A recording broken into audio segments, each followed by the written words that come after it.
Hey everyone, good morning from Canada. This is JR, founder and CEO of Social Market, and this is Leon, CMO of Social Market, and this is Social Ledger Report. Yeah, we're in Toronto. We're here for Consensus, and we actually going to be in person this time. Yeah.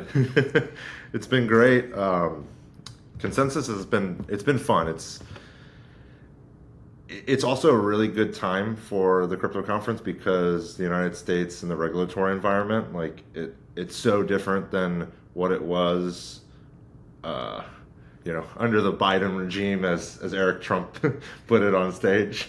Yeah, so there's a lot of great speakers happening here in Canada. There's Eric Trump, there's Kevin O'Leary, the founder, and not on other names, but like the founder of Wonderfly, which more to come on that. Ripple is here, Polkadot. Big players in the space are here, so it's pretty exciting to see all that. Everyone coming together.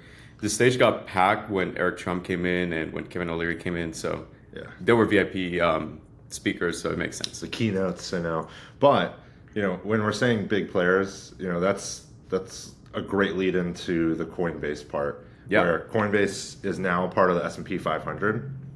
Yes. One of the first crypto companies. Well, I think that they're the only crypto company that is the S&P 500. They are. It it allows now institutional investors, like retail investors, everybody to actually become like invested in crypto without investing in crypto per se. Like there's some ETFs like with Bitcoin and all of that, but more or less like most people don't have exposure every day to crypto. And with this, it's going to allow everybody to have exposure to crypto. And I think it's, again, kind of making crypto mainstream. I was too young to do the internet.com boom, but Same. Yeah, I imagine this is it. for the most part, I was still in the fetus, so I was not there in person. But yeah, this is another opportunity for well, a lot of people who have been in the space say that crypto really is just the next .com boom. And if you remember back in 2021, 2022, that was kind of like the peak of it. And then it just came crashing down. We were at a bear market for a while. And now it's slowly picking up and we're starting to see more adoption, more normies, if you will, just get into crypto, understand what Bitcoin is, or don't understand it, but at the least they're still buying. So this is part of like the first step into it. Yeah, there's a lot out there, like company-wise, that could have done this, but Coinbase being the longest, being the the most vocal of all of them, really shows like crypto is becoming a staple in everyday life. It is showing that like the bear market was because of regulation. The SEC was suing every single person that they could find. Yeah. If you sneezed the wrong way, they sued you. So it's kind of the progression that we needed. It's giving way more credibility to it. And it's like what Kevin O'Leary said on stage yesterday. He was like, crypto needs more regulations. I don't think that's the right kind of way to say it. It's very clippy. I agree. Crypto needs frameworks. Like we were talking about this last night. Bitcoin, what is it? It's probably an asset. Stable coins are probably currency. These other ones, what are they? Are they securities? Are they utilities? Is there something, as soon as the government defines all that stuff, it's going to be easier for big companies coming to do it. This is the first step because now they have to look at it. You have the Genius bill coming through. You've got a bunch of other crypto bills working its way through Congress in some fashion. Yeah, so I agree with you. At first, I was thinking, for a long time, maybe I was thinking, yeah, crypto needs to be more regulated. There needs to be a framework that we can all follow for both businesses and users or consumers, if you will. But just because it's getting regulated, it doesn't mean that it needs to cut corners and make sorry, my partner here is a little bit sick for the trip. But so Leon's point, the framework that we all need is something that isn't oppressive or a government overreach on that sense where, taxes, it's very understandable, but there needs to be a framework for both enterprises and users to understand, like, is Bitcoin an asset? Is it like gold? What is XRP? It's not a utility, and here's why. Yeah, like XRP That is sort of a thing. good example. Like, Yeah. it's supposed to be a currency remittance, but when you sell Ripple, you have a tax event on capital gains. Yeah. Like maybe you shouldn't have that on certain types of crypto. I agree. I don't know. I don't know how stablecoins work exactly on the taxes. I'd have to ask, but that's a good question. Of like, if you buy well, granted, they buy stablecoin, there's no capital gains on it, so it's always $1. Yeah. So to that point exactly, like we would not be so confused during tax filing season if there was that clear framework, to say the least. Yeah. So I think that's about everything I have to say with the S&P. But yeah, I mean, Coinbase is going up, and we do have next story is about Coinbase actually being victim of cybercrimes. So this is from Twitter. There's this post that was made by Coinbase. It says cybercriminals bribed and recruited rogue overseas support agents to pull personal data on less than 1% of Coinbase MTUs. No passwords, private keys, or funds were exposed. So it looks like our money is fine. But if you live overseas and you're a Coinbase user, then this is more than likely affecting you. I'm a Coinbase user. You're a Coinbase user. I don't think we've gotten an email saying, hey, your data was exposed. So if you live in America, if you live in the West, there's a good chance that maybe you're not affected. Yeah, and I think the important part here that they said is they're going to reimburse impacted customers, because I think it was a phishing kind of scam. Yeah. And that data. Okay, so there's this post from Brian where he kind of just openly talks about like the situation. I'm going to play it real quick. It's going to be double the speed. Hey everyone, I want to make you aware of a disturbing email that we received recently at Coinbase. It was a ransom note demanding $20 million in Bitcoin in exchange for these attackers not releasing some information they claim to have obtained on our customers. Now, we like to do things transparently here at Coinbase, and so I'm going to respond publicly to these attackers by saying, no, we are not going to pay your ransom. In fact, I have a few next steps in mind I'm going to share at the end of this video. Yeah. But for the rest of you watching, wondering what happened, we did an investigation here, and these attackers have been approaching our overseas customer support agents, looking for a weak link, someone who would accept a bribe in exchange for sharing some customer information with them. Now, our support tools have limited access to customer information. There was no passwords or private keys or funds accessed as part of this. But customer support agents do have access to personal information like name, date of birth, address, etc. And attackers still want access to this information because it allows them to conduct social engineering attacks where they can call our customers impersonating Coinbase customer support and try to trick them into sending their funds to the attacker. Now, unfortunately, they were able to find a few bad apples. Our systems are designed to mitigate the impact of something like this, so less than 1% of our monthly transacting users had their records accessed, but this is still unacceptable. And I want to tell you what we're doing about it. So first, any customers that were socially engineered as a result of this incident, we're going to reimburse them. There's more details on our website, on our blog post about the big move. Yeah, like reimburse them. I wonder if it's covered under their cybercrime insurance though.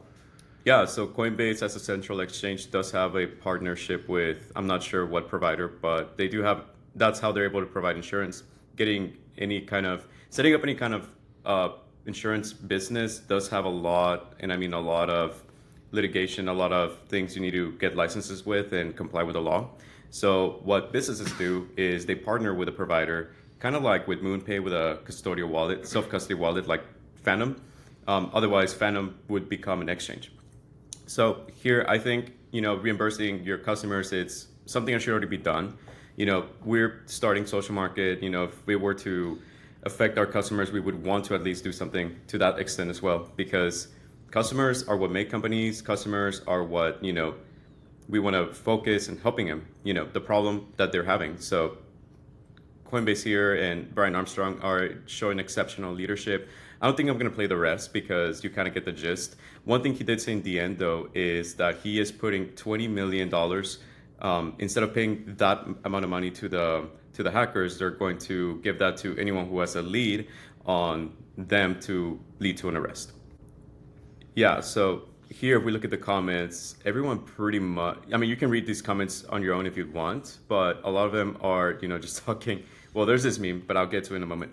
Everyone is praising him. We're seeing a little bit of mixed feelings, a little bit here and there for the most part. So in this post, for example, amazing offer. Coinbase gets cheap labor and you get kidnapped. So that's kind of like the biggest issue that we're seeing, that in France this week, which, somebody was getting kidnapped because we're not going to cover it because it's not as a big story. Well, it kind of is, but we have all the big stories we want to talk about. So since people were getting kidnapped in France, now that's an existing fear that people have, especially overseas. It's more common overseas than I think it's in America, especially happening in bright daylight. Yeah, also the problem that I have with the cheap labor is even if it was America, the person, somebody would have been social engineered, somebody would have taken a bribe and still done it. Like, I like the meme, but also I don't think, like, humans are valuable no matter where they are in the world. Yeah, they are. I mean, people are people, and lives are precious. So Coinbase released this statement on their blog personal site, talking about the extortion, talking about everything. So we're going to leave that link in the description as well. You can read more of it on your own. Now, this is everything we're going to share, but we were looking on Twitter more, trying to learn, hey, what's happening really? Is there anything new that's coming out in regards to this hack? So famous influencer on the crypto space, Wendy O, she said that, hey, this hack is a lot worse than what was reported initially. They knew what the right path was, but chose to profit over their loyal customers. Typical of corporate America, but it doesn't make it right. So that's a very polarizing comment. So I had to dive in deeper. And Ariel Jivner, I think that's how you pronounce her name. She's a Web3 lawyer, which you don't see a lot of those in the space, but I guess slowly you're starting to. So she did a thorough investigation. The SEC actually did come out with some of these some of these things I'm about to show you was actually filed with the SEC, and I'll put her whole thread here on the description as well for you to read. But people are terrified. If we look at this post that was probably sent from Telegram. Hey Ariel, I was notified this morning that I was in the 1% of the Coinbase data. It is my on and off ramp, my license, my home address, bank info, amongst other things were leaked. I'm afraid that I or my kids will become a target. Is there anything I can do here? So, I mean, that's as the comment says. Ariel responds. You can read that on your own if you'd like. And here you can see kind of everything.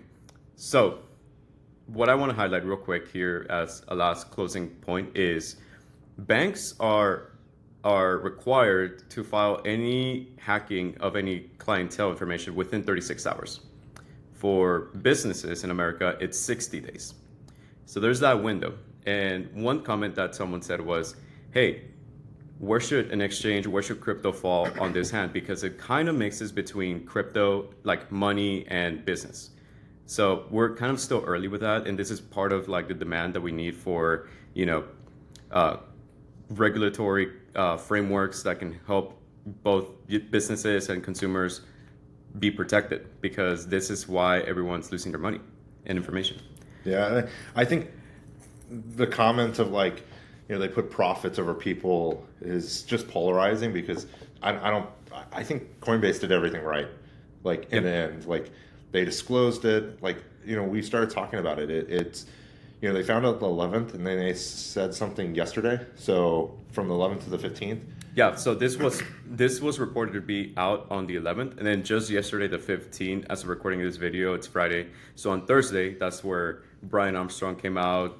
Coinbase came out about it, the leak. Yeah, but I feel like that's a fair timeline. Like, you have to investigate, you have to figure out who it is, you have to notify the FBI, you have to, do all of that. Like, if they had that, like, I do think that it shouldn't be 60 days. I think it should be less, in general. Yep. But I think Coinbase timeline is fair. Like, if they would have told us 36 hours after, like most banks have to, I bet you they would have just said, hey, we had a breach and some customers are impacted. They wouldn't have known everything by then. Like, they might have said 1% in there, and then, the same thing would have happened. It would have just trickled out over time. But I think they did the right moves. Like, it's the right thing. Maybe putting a bounty on who the actual people are is a little antagonizing for them. But no, I get it. But I understand the fears and worries. Anybody in Europe, anybody really could be a victim of kidnapping. Like, if these folks have crypto and there's a large sum, anywhere they're traveling, like, they could become a target. Even in America, like, it's possible. We just don't see it as often. Like, I don't know. Oh, well, there was that streamer. What was that streamer that her house got broken into for the crypto? Oh, Amaranth. But that was like a couple of months ago. But yeah, Amaranth. It does happen. Like, even she's American, right? She is from where we're from. She's from Texas. Okay. So So but like she's from it Houston. can happen anywhere. Yeah. I just think the Americans less common so far. But I get their worries. I don't know what Coinbase could have done instead. Like there's no good answer to that. Yeah, there really isn't. There's only speculation. I think the very polarizing comment that Wendy made is justified. That was my initial thought as well. But when I read more through it, I heard Leon's thoughts. I became more, centrist on the thought where it's like, okay, well, I can see both sides. I can understand where they're coming from. We're business as well. We're trying to create one at least. So we would do everything we can and try to be as open with our customers as we could. And they're reimbursing people. Like, yeah. It's not putting them profits. Like, the only other next thing they could have done is, give them like a identity theft insurance. Like that's the only thing. But they can't. They're not going to spend money, securing every single person. 1% of, users. That's still a large number. So I just always kind of see it from the business perspective because that's where I operate all the time. Yeah. Of like I get it, and then there's definitely businesses that don't handle things right, and I'm like, oh fuck them. Yeah, I agree. So Coinbase, I think they're doing decent for now. So let's see what happens. Maybe we'll have more updates next week. Great. So that's pretty much it for Coinbase. The next topic we'll be talking about is Robinhood taking over or acquisitioning Wonderfly here in Canada. Yes. So Robinhood, American, they do crypto. They do also they do crypto. They do stocks. So both of those, they have option trading, everything. Wonderfly is a Canadian crypto trading platform, and it looks like instead of Robinhood just opening up access to the Canadian market, they just did an acqui-hire acquisition regulation push to get into this. And the Wonderfly CEO was on stage yesterday talking about it. It's obviously a great thing for him and the business, but also it's going to give Robinhood a really big push into Canada, and Canada's got a lot of opportunity for the crypto space to become hot, kind of like it is becoming in America. That thing that everyone's talking about is that Canada and these other countries, all over the world, like even Europe, is worried about crypto while the United States is leaning hard into it. If more countries lean into it, it's going to benefit everybody in the world. I agree. I'm trying to look right now in the app. What was the event that I forgot his name, but the CEO of Wonderfly. I can't remember his name. He was on main stage in Consensus, and I was there. But it was him and two other people. One who was doing the interview and the CEO himself. Yeah, so he had actually a big week this week because his daughter turned 1 year old, and now the company got acquisition. So he's having a crazy hell of a week, which good for him. I think that's the dream most of us founders want to be in some point. So very, very excited for Robinhood, very excited for Wonderfly on that regard. Yeah. Now I think the important part is crypto in Canada is going to have a lot of financial backing. There's going to be a lot of noise for it. There's a new prime minister that seems much more friendly to crypto. And I think the big push is going to be getting more countries all over the world to really adopt crypto in a strong way. Yeah, so the founder and CEO is Dean Skirka. He was at the conference event called Crypto's Next Chapter, Kevin O'Leary and Dean Skirka Inside Take. Yeah. So we have some footage. I don't know if we can add that on a separate video, kind of just to highlight some of the conversations that happened throughout Consensus. Maybe we can put his interview link. Doesn't Consensus put him online? I believe so. We'll look at that. By this time, you would have already seen the link if it's there. And if it's not, we'll upload something. But you will see that conversation happening. And it was with Kevin O'Leary. Here in Canada, seeing Kevin O'Leary in person, it was kind of surreal. And, him and Leon and I have both different opinions about Kevin O'Leary or Shark Tank as a whole. But Kevin O'Leary is very well spoken. He understands and recognizes the impact that he had at FTX and how it all went crashing down with SBF. Just by being involved with SBF, it kind of tarnished his reputation. So maybe he's doing like crowd control still. But, he came out on stage saying, hey, his time with SBF helped them learn a lot. And now he's more focused in creating a regulatory landscape for this, for the industry. Yeah, because he wants institutional investors in it, like large companies putting Yep. pensions, putting retirement plans all into crypto. And to do that, you do need regulation. You need frameworks. Yep. So that was pretty much what happened in consensus. Wonderfly is getting acquired by Robinhood, which is huge. What do you think, Leon? Do you have any other thoughts? No, I think this kind of covers it. It's really going to be a progression over the next couple weeks and months on what's happening. Yeah. So one more thing we'll talk about is, and I probably should have done this a little bit sooner. So Coinbase, a lot has happened for Coinbase in the last week. So maybe at the beginning of the week, roughly Mondays, when it was first announced that, hey, yeah, it's going to be in the S&P 500, it's going to be in everyone's 401ks. And it went right up to it was at 200, and then it went all the way up to the 220s, 230s, very top being 260s. I think that was the top this week. And then just yesterday, the 15th, it came out that it was, hacked. So the asset went down a little bit. It's now 245. Well, it was for a couple of hours throughout the day for the most part. And then just today, Friday, Eastern time, 10:21 a.m., it's back almost at the all-time high. So polarizing thoughts almost throughout the week, mostly bullish, but pretty excited to see this all happening, all this coming down. Yeah, so that's as far as the stories go. We do have one last one, and it's when MoonPay acquisitioning. Well, I'm sorry, we're talking about acquisitions, but no, MoonPay actually partners with MasterCard. So yeah, so MasterCard teams up with MoonPay to launch global stablecoin card.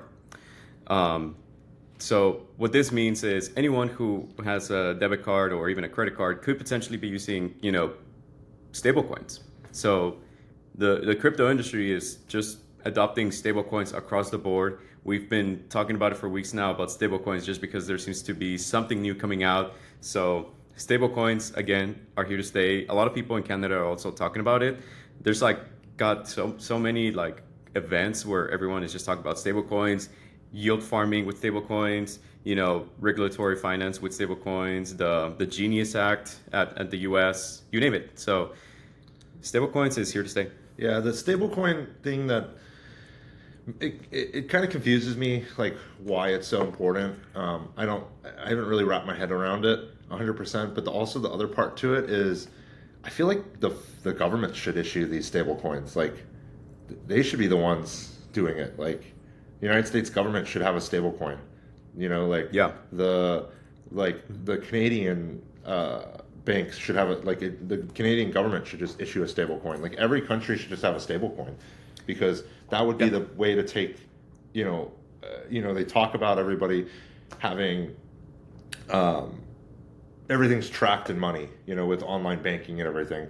This would be a privacy nightmare, I'm sure, for some folks, but also it would stop a bunch of fraud. It would stop a bunch of issues in the world. When you think about cash is, impossible to track sometimes. It is, yeah. So, cash. Kevin O'Leary made a really good comment yesterday saying, "Boy, I think it was him, or no, it was not Kevin. It was the guy who is the chair advisor of digital coins, of digital assets for the U.S.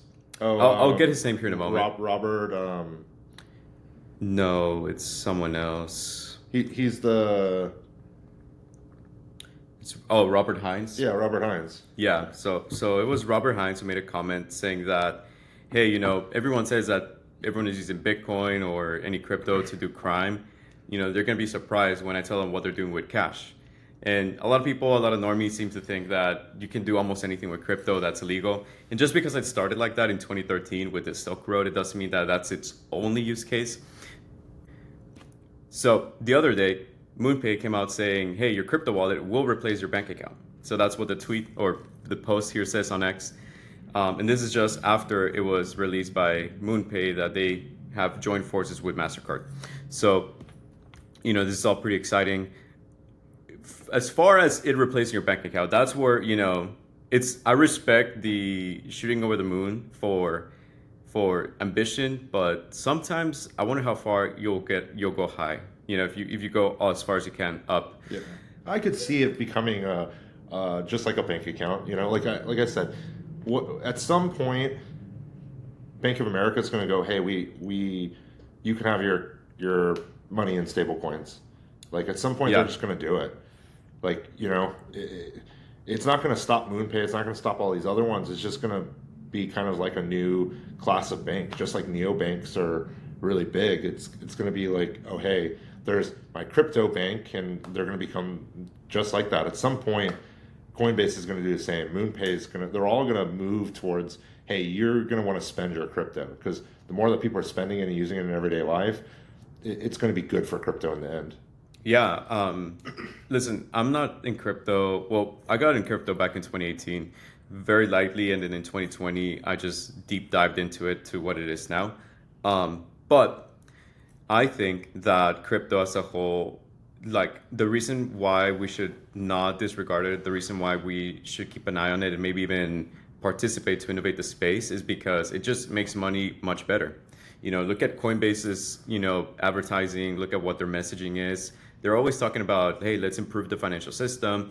Let's make it, you know, faster, more convenient, less expensive when moving around between, you know, any proximity from offshore to within shore, you name it.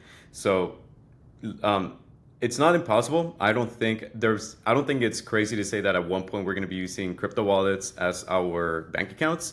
Right now, though, it's going to be hard to get to that point unless we get any regulatory framework.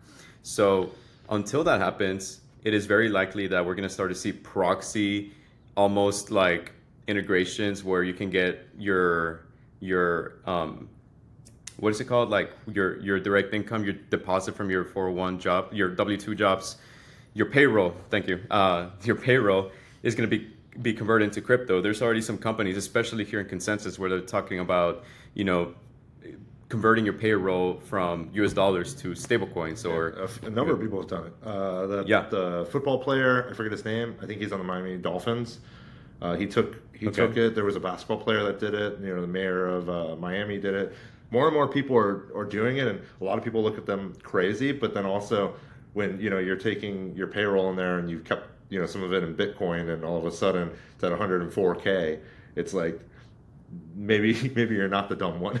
Yeah, I agree. I mean, at the end of the day, Bitcoin and crypto have come a long way. You know, I still remember the days where Bitcoin was. I was first introduced to Bitcoin back in 2014 with one of my high school friends. He had like a couple. I don't know. That guy's probably rich right now. I haven't talked to him in a while. But, you know, he had some Bitcoin and it was worth like dollars, I remember, or a couple $100 at 2013.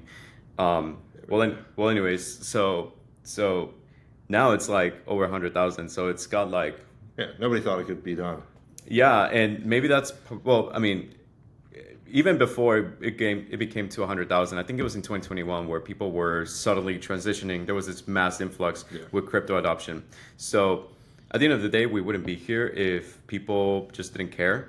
But this is just like any trend. You have evangelists, almost niche crowds, accepting a technology, accepting, you know, a new change. And then over time, you're going to see an influx of everyone. And then in the end, we're going to see normies or maybe older generations starting to get into it because it's the new norm, it's the new convenience.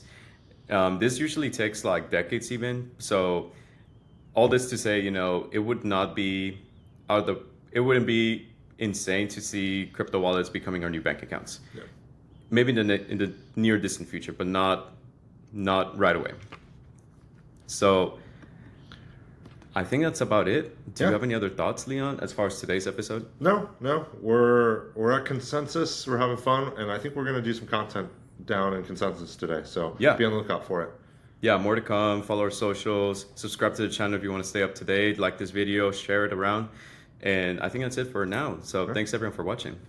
Have a good one.